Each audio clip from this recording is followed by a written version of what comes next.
Livro de Neemias, capítulo número 2.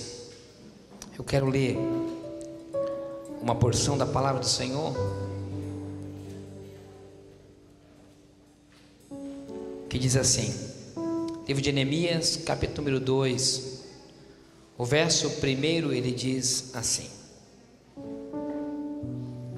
Sucedeu, pois, no mês de Nissan, no ano 20º do rei Artaxerxes, que estava posto vinho diante dele, e eu tomei o vinho e dei ao rei. Porém nunca antes eu tivera triste diante dele. E o rei me disse: por que está triste? Eu quero que você repita essa parte A do verso de número 2. E o rei me disse: por que está triste? Mais uma vez. E o rei me disse: por que estás tristes? Essa é a pergunta que o rei está fazendo para você nessa noite. Por que estás triste? Pode tomar assento, glorificando ao nome do Senhor. Essa manhã, quando eu vim aqui bem cedo, faço o período de consagração, eu dobrei os meus joelhos e comecei a orar, a falar com Deus. E eu não sei porquê, mas uma tristeza muito grande inundou meu coração. E eu dizia: Senhor, por que essa tristeza tão grande? Nós não temos motivos para isso. Eu te agradeço, Deus, pelo teto que nós temos, uma noite tão fria, enquanto muitos estão dormindo sem um cobertor embaixo de algumas marquises. O Senhor nos deu um teto para nos cobrir, para nos dar um cobertor, para não sentirmos frio. Digo: Senhor, não é correto que meu coração esteja triste, sendo que até esse momento o Senhor tem nos sustentado, nossos filhos estão com saúde, a nossa mesa continua sendo farta.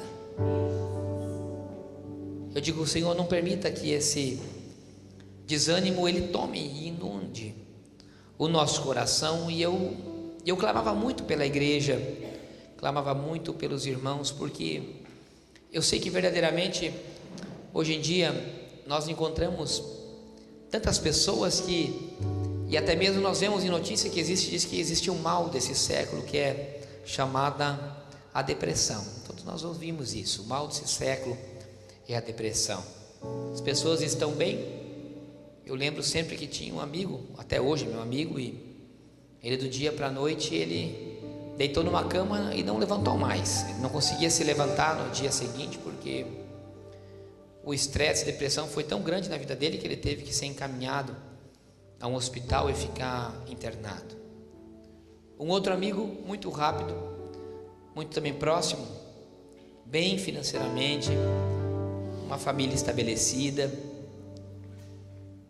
e também, de repente, o desânimo tomou e a tristeza tomou o coração dele, e ele também caiu em cama e numa depressão. Quem sabe você também, enquanto eu falo isso, você lembra de alguém, ou quem sabe até mesmo você mesmo diz assim: pastor, às vezes isso quer me agarrar, às vezes eu tenho vontade de deitar e não levantar mais. Numa das palestras que fui convidado para dar ali no 34º Batalhão, quando eu fiz uma pesquisa para os jovens, que o índice de suicídio é muito alto hoje entre jovens de entre 19 e 24 anos. Muitos deles tentam se suicidar e não conseguem. E a grande maioria, nessa pesquisa que eu fazia, era de que uma tristeza muito grande tomava o coração deles, em que eles diziam algumas frases: eu quero dormir e não quero mais me levantar. Eu queria dormir e nunca mais eu quero acordar. Eu preferia até a morte do que essa vida que eu tenho.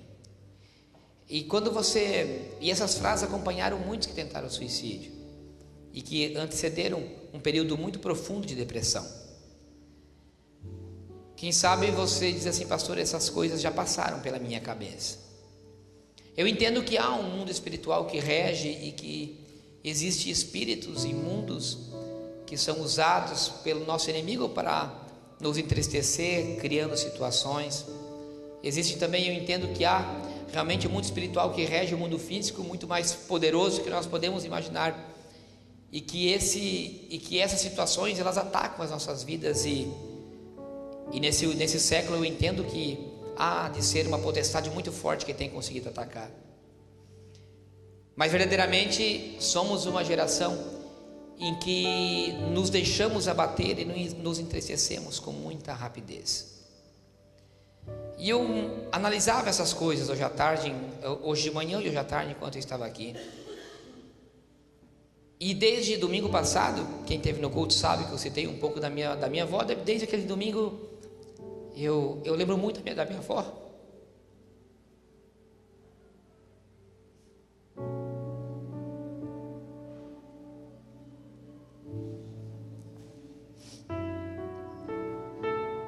E mais uma vez, nessa tarde, eu lembrei da última vez que eu a vi. Ela já tinha passado por vários AVCs e o médico já tinha pedido para ela ir para casa, porque ela já estava meio velhinha, a mãe da minha mãe, e que teria que ficar em casa, já não adiantava estar no hospital. Então eu verdadeiramente disse: é a última viagem que eu vou fazer para ver minha avó. Obrigado.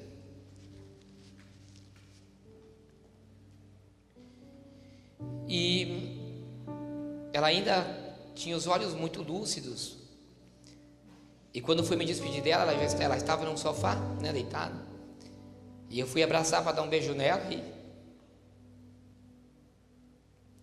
tinha um fio aqui na minha camiseta. E ela, então, sem óculos, ela arrancou aquilo como se fosse para me limpar. Foi a última vez que eu a vi. Não fui no seu enterro. E como eu disse domingo, nós às vezes valorizamos mais os mortos do que os vivos. Eu disse: não, quando ela morrer eu não vou. Já visitei muitas vezes em vida. O que eu podia fazer por ela e o que nós podemos fazer pelas pessoas, fazemos em vida e não em morte.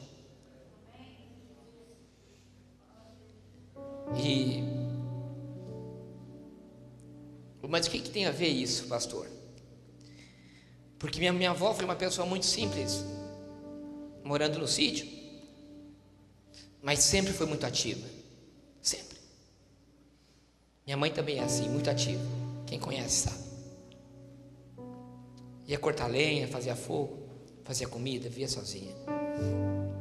Sempre havia uma disposição muito grande para enfrentar a vida, mesmo numa situação financeira muito inferior a que muitos de nós temos aqui dentro.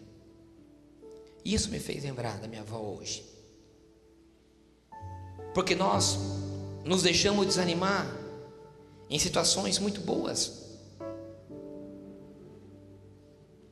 Hoje nós buscamos tanto uma vitória financeira, nós buscamos tantos um êxito financeiro e um êxito pessoal, que se você pegar entre os jovens e perguntar que faculdade que ele está fazendo, ele vai dizer para você que ele vai fazer medicina, ele vai fazer direito, ele vai fazer engenharia.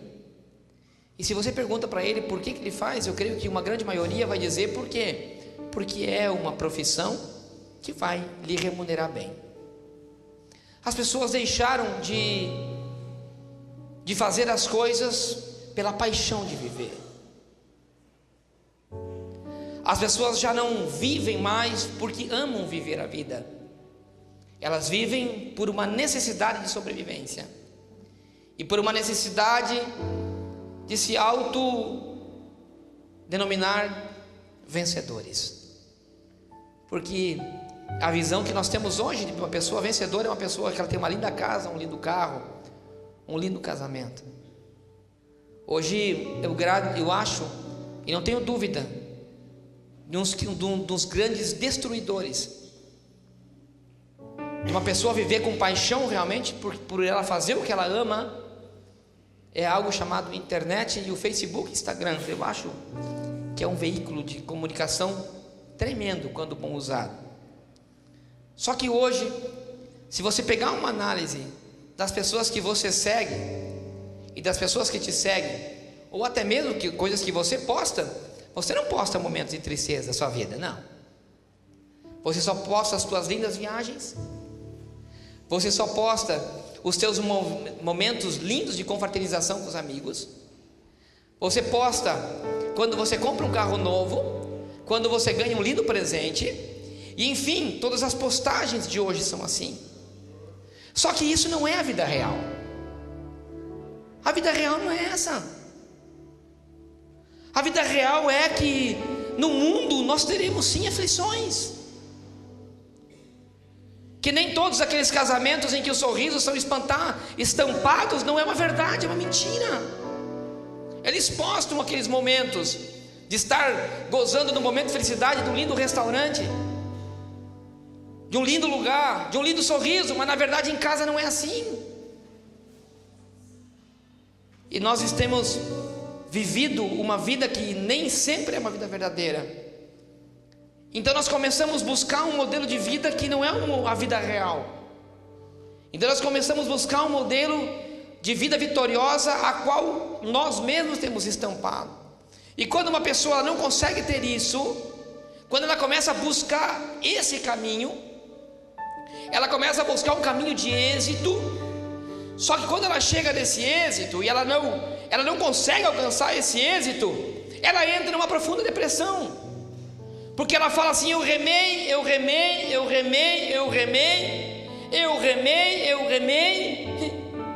não tenho nada. Eu tenho tudo, mas eu não tenho a minha felicidade. Eu não sou feliz. Eu tenho tudo. Aí eu entro em 2 amigos meus que trabalhavam, que eram bem financeiramente, uma linda casa, uma casa maravilhosa, uma conta bancária recheada, bom carro, bom casamento, filhos. Só que eram pessoas que estavam tristes. Por quê? Porque elas não viviam uma vida de paixão. E quando fala uma vida de paixão, não é uma vida de paixão com uma outra pessoa, de viver uma vida apaixonada por aquilo que faz. Você fazer o que você ama de verdade.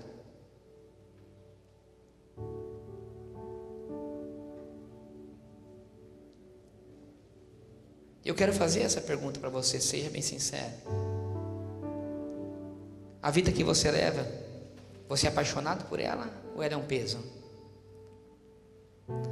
Você levanta de manhã cedo e você diz assim: mais um dia que eu tenho que enfrentar. E eu tenho um amigo assim. Toda vez que eu falo com ele, ele fala assim: meu Deus, eu não quero vir nesse lugar para me trabalhar. Para mim é uma loucura. E eu falo: cara, então deixa esse lugar. Eu não aguento mais essa profissão que eu tenho. Fala com ódio no seu coração. Eu digo: então deixa, some. Mas o que eu vou fazer? Vai carpir lote, se é o que você gosta de fazer. E as pessoas, elas têm perdido a paixão de viver. E se você olha para a vida de Cristo,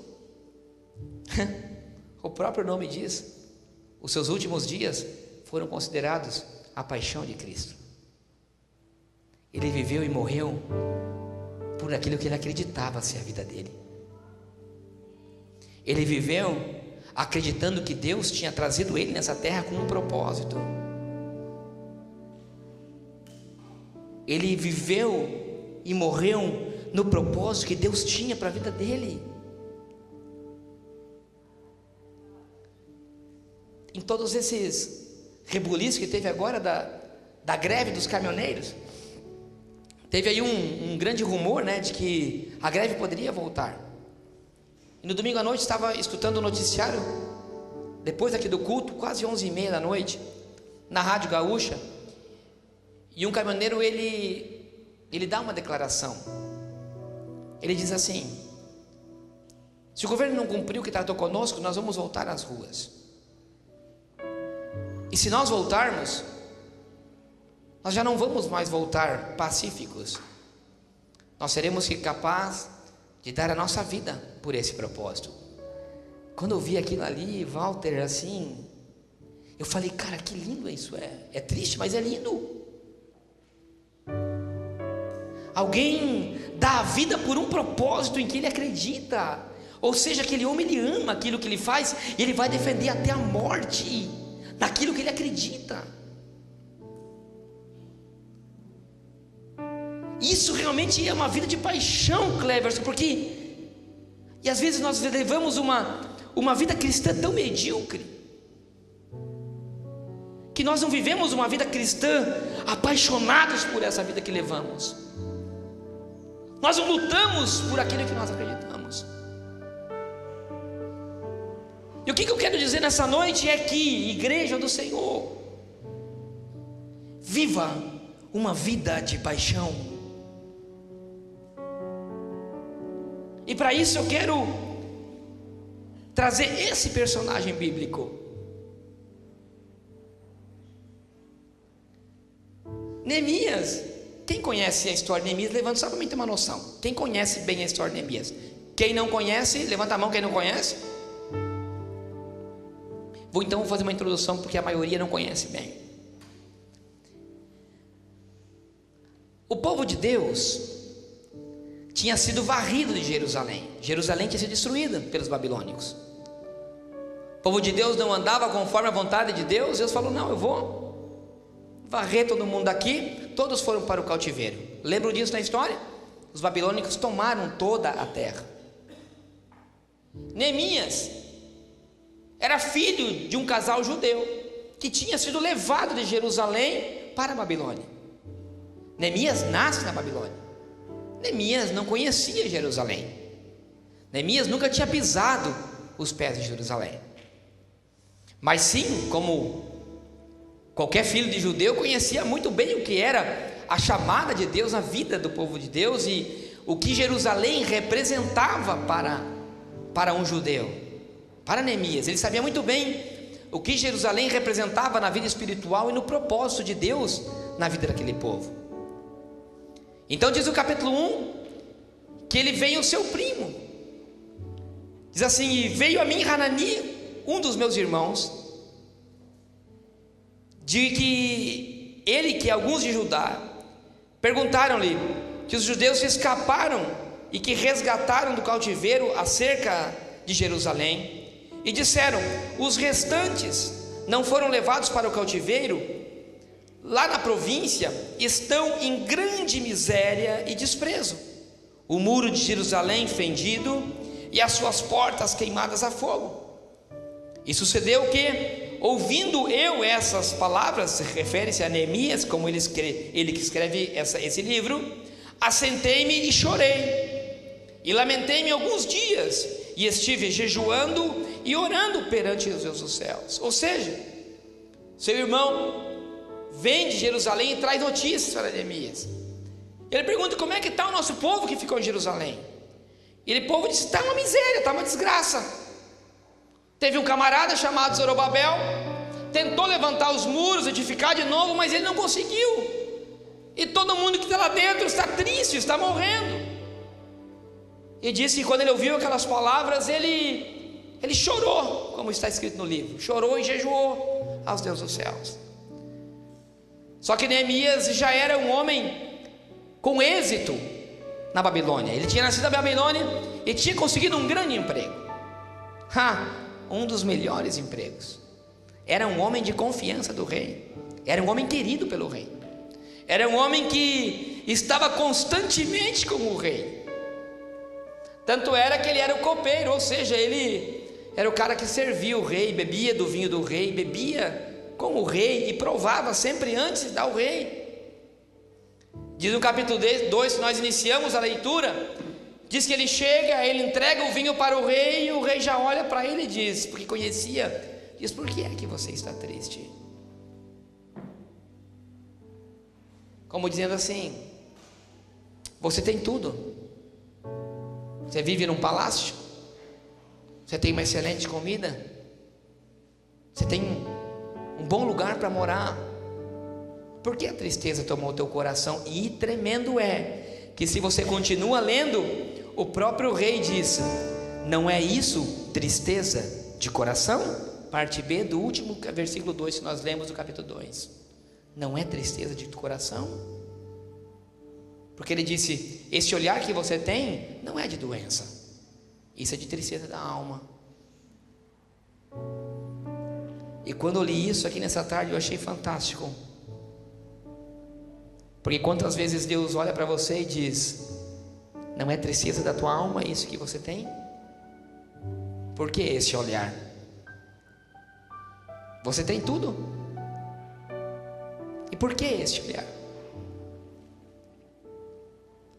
Então diz que Neemias, e olha que coisa fantástica, irmãos, Neemias não era um homem capacitado para exercer o que ele realmente tinha paixão no seu coração. Neemias, ele ocupava um lugar a qual ele exercia uma função que ele não era apaixonado pelo que ele fazia. Quando ele ouve que os seus irmãos que estavam lá em Jerusalém estavam tristes,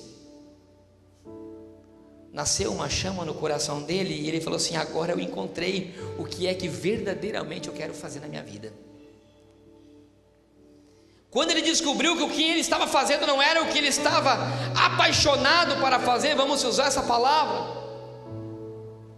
a tristeza entrou. Quando ele caiu em si, e quando ele viu que o que Deus tinha para ele era algo ainda muito maior do que aquilo que ele vivia, porém quem sabe a situação não seria uma situação tão fácil a qual ele teria que enfrentar, a tristeza tomou o coração.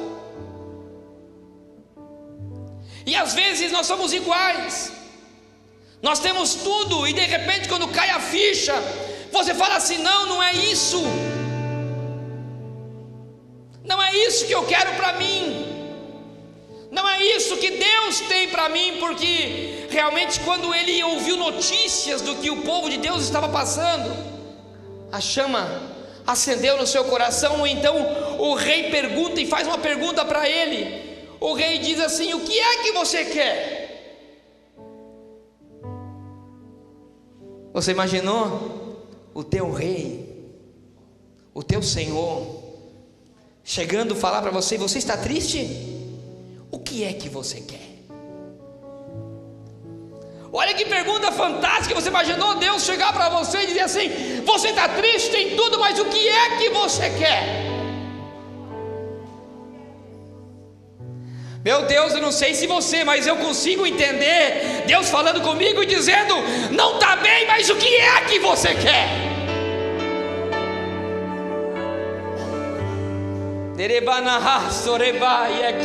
O que é que você quer? Está triste, está batida a tua alma, a doença do coração, mas o rei pergunta, diz o verso de número 6: o que é que você quer?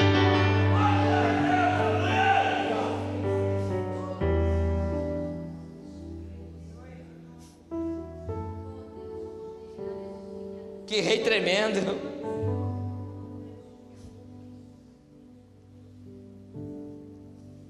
E diz que Neemias, quando ele ouve o que o rei pede para ele, o que é que você quer, diz que ele ora. Ele diz assim: estou prestes a tomar uma grande decisão, e meu rei está perguntando o que é que ele quer. Ele está me dando a oportunidade de abrir o meu coração, curar essa ferida que eu tenho, seguir o caminho que Ele tem para mim, para que o destino seja feito conforme Ele quer na minha vida. E diz que ele ora, e ele diz assim: me dá cartas para que eu possa passar as fronteiras. Eu quero ir para Jerusalém. Para quê? Quem sabe o rei pergunta assim: para que você quer? Ele diz: porque tem um povo.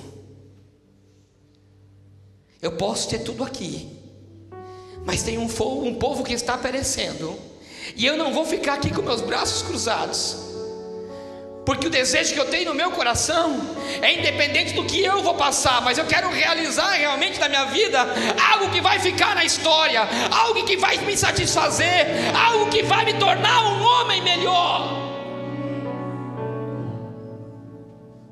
Mas quem sabe o rei falou: mas você não está bem aqui, você não tem tudo. Ele: sim, eu tenho tudo, mas eu também não tenho nada, porque eu não tenho algo chamado realização pessoal. Aqui eu me sinto uma boa pessoa, eu faço tudo o que eu quero, mas eu não sou uma pessoa realizada, porque a minha vida não tem propósito, eu não tenho paixão no que eu faço. A nossa vida, meu irmão, ela é movida por algo que é chamado amor. Se você não ama o que você faz, você não introduz Deus na equação. Uma pessoa que trabalha no que faz com ódio, ela introduz Satanás, porque diz a palavra do Senhor que Deus, Ele é amor. Ou seja, se eu amo o que eu faço, eu introduzo Deus na equação.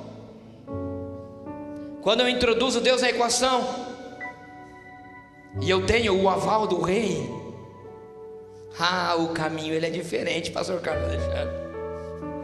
Quando o rei pergunta: o que é que você quer? Ele diz: eu quero ir para Jerusalém. E ele diz: e o que é que você precisa?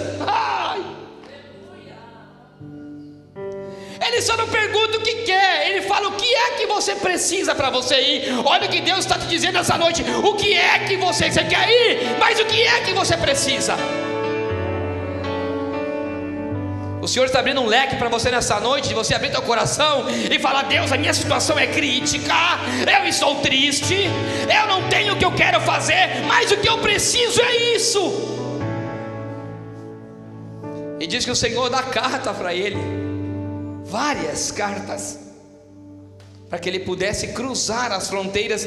E quando eu lia isso nessa tarde, porque cruzar uma fronteira é uma barreira. É uma barreira. Vai para o Paraguai, tem que cruzar, tem que passar para fiscalização, não há problema. Vai para a Argentina, é pior ainda. Tem fila, tem que dar documento. Mas o rei tinha dado uma carta dizendo: você chega na fronteira que o teu acesso é livre. E quando eu li isso, Vitor, eu achei fantástico. Sabe por quê? Porque logo em seguida da carta, Deus disse assim, o rei diz assim: o que é que mais você quer? Ele diz assim: eu não vou te dar somente as cartas, eu vou dar madeira para você levar junto com você, para você começar a reconstruir aqueles muros, para você começar a reconstruir essa história. Meu Deus, que coisa fantástica! Porque o Deus, quando está com você no caminho certo, Ele vai abrindo as portas, o caminho, as barreiras vão se abrindo. E não só isso, Ele provê para você o que você precisa.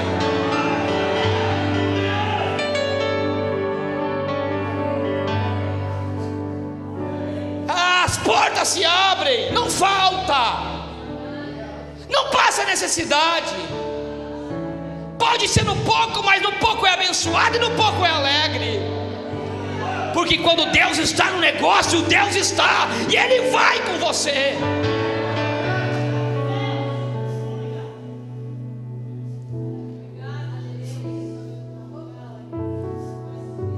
Deu carta, diz deu madeira. Neemias fala assim: agora eu vou construir uma história, agora eu vou fazer o que realmente eu quero, agora realmente eu posso passar dificuldade, eu posso passar fome, mas eu estou indo com o aval do rei na minha mão. Ninguém pode me parar, ninguém pode me segurar, porque o rei me deu a ordem de ir. Por isso que tem muita gente que fala assim: Deus mandou e Deus não mandou nada, e a porta se fecha, se trava, não se abre, não há provisão. Sabe por quê? Porque não tem aval do rei. Fala, eu quero ir, eu vou. Mas meu filho, se não tiver o aval do rei, o negócio não acontece. Por isso que você tem que orar antes de tomar a decisão de ir. A história de Neemias diz isso.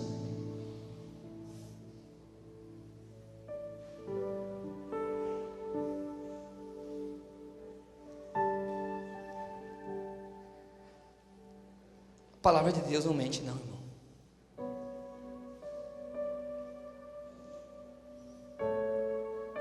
Tô mal de vista, cara, sem óculos. Eu quero ler um versículo, mas está tudo embaralhando aqui, irmão do céu.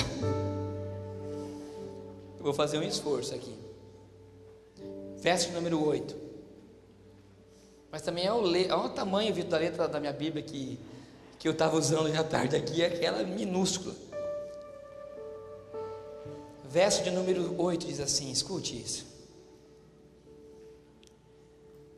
Como também uma carta para Asaf, guarda do jardim do rei, para que me dê a madeira para cobrir as portas do passo da casa e para o muro da cidade, para a casa em que houver de entrar. Escute isso agora, irmãos, a última parte desse versículo é fantástica. E o rei mais deu, escuta isso. E o rei mais deu, segundo a boa vontade de Deus para mim.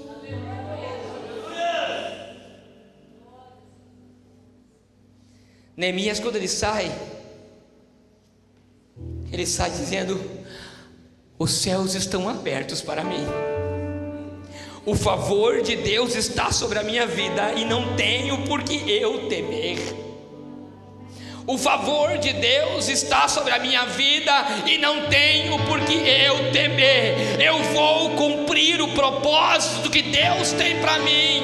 Eu vou cumprir o propósito a qual eu fui chamado. Eu deixo de ser copeiro, eu deixo a boa vida, padeço necessidade, mas eu vou ser feliz naquilo que eu faço, porque eu amo esta obra. Mesmo com dificuldade, amo o que você faz, lute porque você acredite, morra, viva uma vida de paixão, deixe de ter uma vida medíocre, de tristeza. Nós não vivemos por dinheiro, nós vivemos pelo favor que Deus tem na nossa vida. Nós temos que viver uma vida apaixonada pelo Evangelho, temos que ter uma vida apaixonada pelo que nós fazemos. Nós temos que ter uma vida apaixonada pela nossa família, apaixonada pelos nossos filhos, apaixonada pelo nosso casamento, porque quando você introduzir Deus na tua equação, Ele estará contigo. As pessoas não são derrotadas porque Deus não quer, elas são derrotadas porque elas não têm força de lutar por aquilo que elas acreditam. Acredite em você, acredite que Deus é contigo, acredite na tua chamada, acredite no teu ministério, acredite que Deus, Ele é contigo e as cartas e a provisão estão na tua mão. Essa tristeza, ela não abaterá a tua alma, essa tristeza não abaterá o teu coração, porque nessa noite eu tenho uma palavra para o teu coração. O Senhor está te dizendo: o que é que você quer?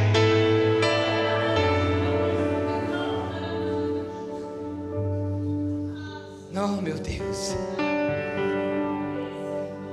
Eu imagino Neemias levantando um muro e colocando uma escada.